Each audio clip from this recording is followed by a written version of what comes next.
Hey guys, it's Mike. Welcome to the channel. This channel is going to be a little bit of everything. I have another channel that is called Mike's Rock and Relics. If you're into music and music history, guitars and records and things like that, that's over there at Mike's Rock and Relics.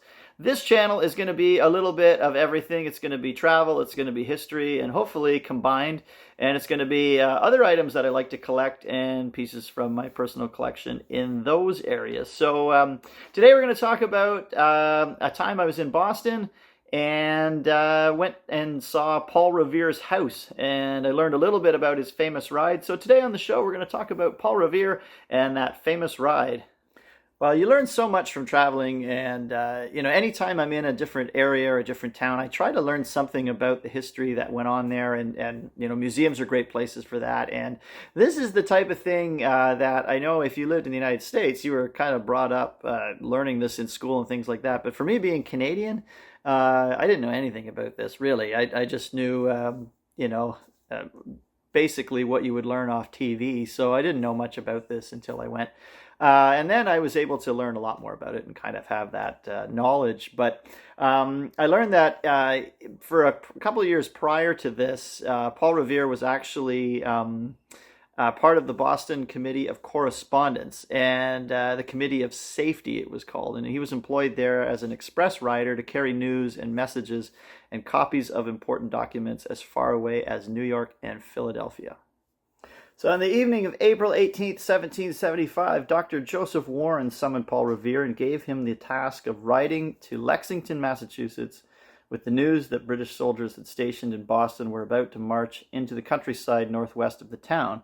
And according to Warren, these troops planned to arrest Samuel Adams and John Hancock, two leaders of the Sons of Liberty, who were staying at a house in Lexington.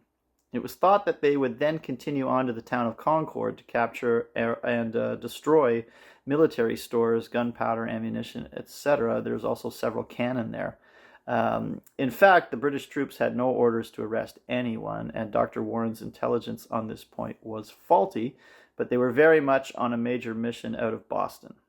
So my journey starts at the Old North Church. Old North Church was the church where Revere had, they're not sure exactly who, but someone put two lit lanterns in the bell tower, and this was to signal to everybody that the British were indeed advancing.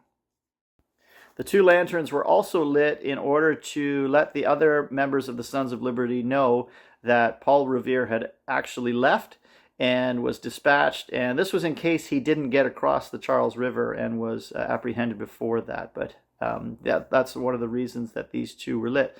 So I started visiting the North Church. This is some pictures of there.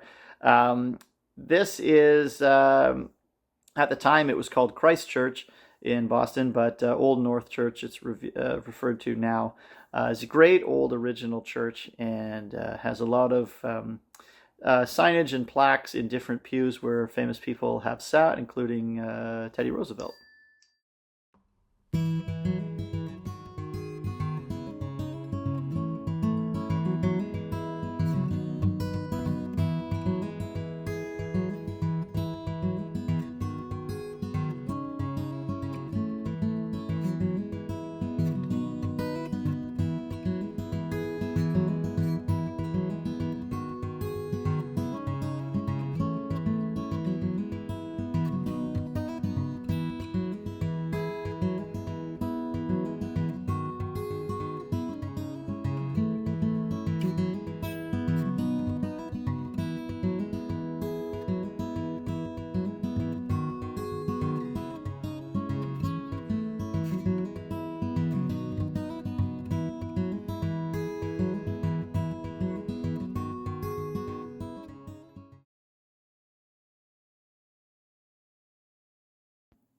So the two lanterns lit and placed in the Old North Church were a predetermined signal stating that the British troops planned to row by sea across the Charles River to Cambridge rather than march by land out Boston Neck. This was already predetermined. Revere then stopped by his own house to pick up his boots and overcoat and proceeded the short distance to Boston's North End waterfront.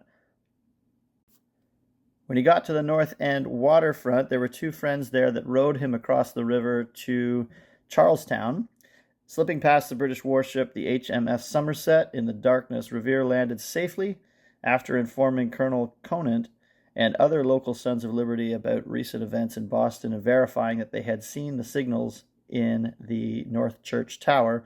Revere borrowed a horse from John Larkin, a Charlestown merchant and a Patriot sympathizer. At about 11 o'clock, Revere set off on horseback. After narrowly avoiding capture just outside of Charleston, Revere changed his planned route and rode through Medford, where he alarmed Isaac Hall, the captain of the local militia, informing him of the British movements. He then alarmed almost all of the houses from Medford through Menotomy. He reached Lexington sometime after midnight, and as he approached the house where Adams and Hancock were staying, Sergeant Monroe, acting as a guard outside the house, requested that he not make so much noise. "Noise," cried Revere. "You'll have noise enough for long. The regulars are coming out." According to tradition, John Hancock, who was still awake, heard Revere's voice and said, "Come in, Revere. We're not afraid of you." He entered the house and delivered his message about 12:30. William Dawes, who had traveled the longer land route out of Boston, arrived in Lexington carrying the same message as Revere. After both men refreshed themselves, they decided to continue on to Concord to verify the military stores were properly dispersed and hidden away. A short distance outside of Lexington, they were overtaken by Dr. Samuel Prescott, who they determined was a fellow High Son of Liberty.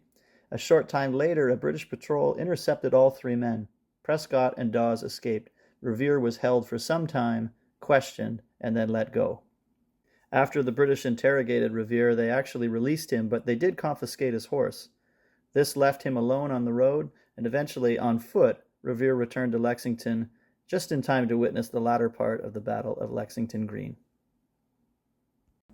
That concludes my brief look at Paul Revere's famous ride and some of the photos I took while visiting his house in Massachusetts a number of years ago.